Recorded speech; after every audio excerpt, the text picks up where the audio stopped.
Back to you. All right, the clock is ticking to see one of the archaeological wonders of the world right in our own backyard. KTLA 5's Gail Anderson takes us to Angkor, the lost empire of Cambodia. Look at this. Time is running out for you to experience this, both the 3D IMAX movie as well as the exhibition. Built in the first half of the 12th century, took nearly 30 years to construct. Now, some of the science you'll learn here will teach you that intense monsoons and prolonged drought led to its demise. Angkor was the capital of the Khmer Empire, and it was enormous. And the whole empire, the whole capital of that empire was about the size of modern-day Los Angeles. It was really huge. And it held a large complex society. At its peak in the 1300s, it held approximately 900,000 people, and complex, intensive agriculture, roads, bridges, and all of that kind of thing. So it was much more complex and much larger than people initially thought when the explorers first found these temple ruins in the forest in the 1800s.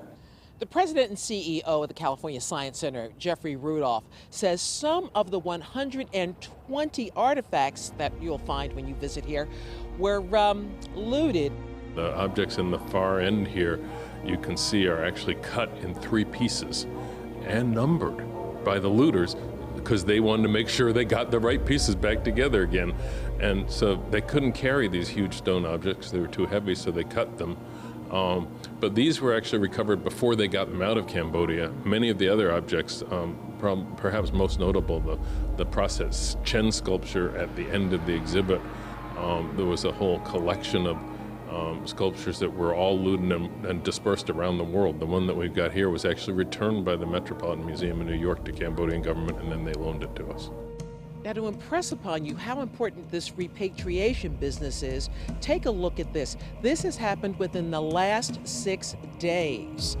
30 artifacts, stolen artifacts looted during 2 decades of civil war, carved more than 1,000 years ago, have been returned to the Cambodian government following a federal investigation of private collectors and museums. Unfortunately, Cambodia is a country that has had a lot of turmoil and wars, and in any situation where there's a country with turmoil and wartime, you see it now with the Taliban taking over Afghanistan, you see it during ISIS and their control over Iraq. Whenever there's countries at war, artifacts are one of the first things to go and get trafficked.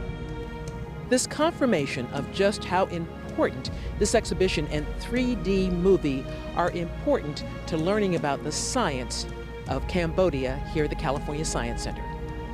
In downtown Los Angeles, Gail Anderson, KTLA 5 News. It's a great exhibit. Yes, for sure. All right, coming up, actor Ezra Miller is seeking help. What the star of the upcoming